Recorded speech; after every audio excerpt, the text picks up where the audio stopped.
in whichever section we're working, there's a strong didactic teaching, always followed by practicum. So we teach, we lecture, we give them models, interventions, etc., and then they practice.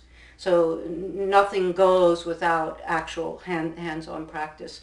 I think one of the most interesting sessions in that first 3 days, we teach them the principles of coaching.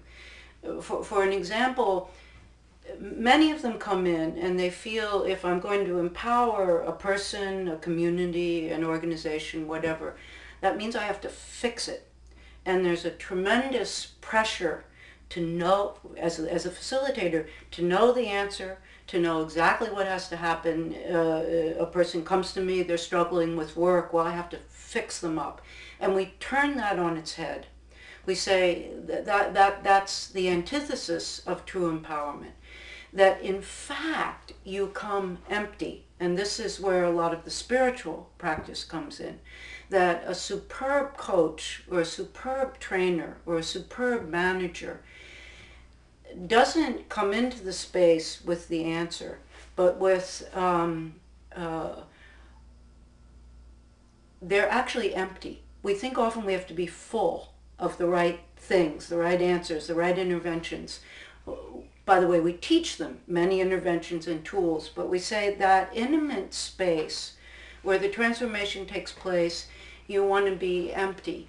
We talk about deep listening. We talk about detached compassion, which is a compassion that's present but not trying to solve your problems and fix you up, which is the great black hole of most coaches and managers.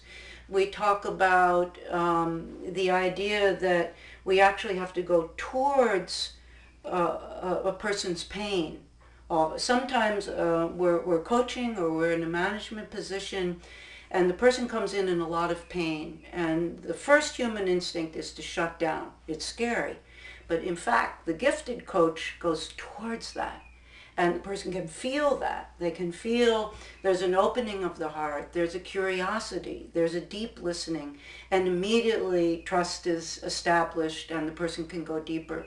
So there are a lot of subtle, emotional, spiritual concepts that we're giving them that first time. Then they're practicing with their buddy, but of course the real excitement comes in the 6 months when they begin to practice this and they say on the first master class, wow, I saw myself trying to fix the person and I remember the guidelines.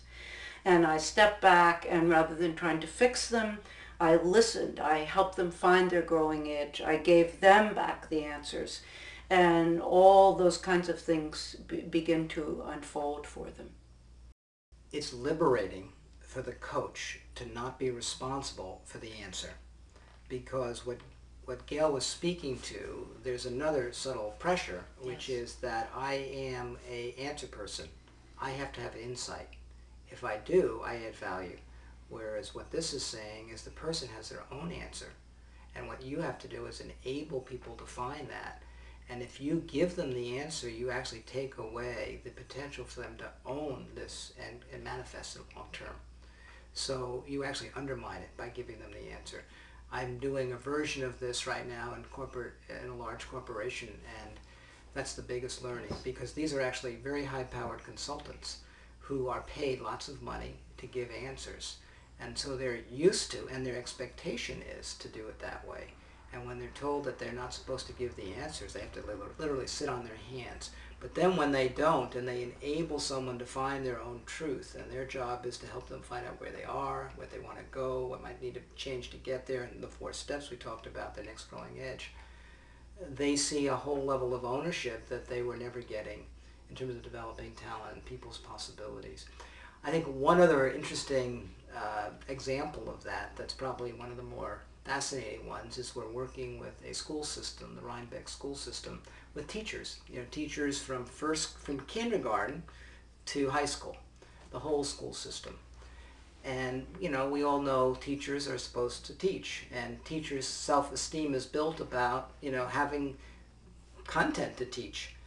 And when they asked and which is, by the way, we're not suggesting that they don't teach content anymore, but what we are saying to them is that as you begin to get students to invest in their own learning, having their own commitment to learning and why they want to learn and what's in it for them, and not just assume that you have to give them content, all of your pressure to take full responsibility for their learning is removed. They now take responsibility for their learning. So it's very profound and amazing how that process liberates not only the person to learn, but also frees up the teacher or the coach or the facilitator to not have to have all that onus of responsibility on their shoulders.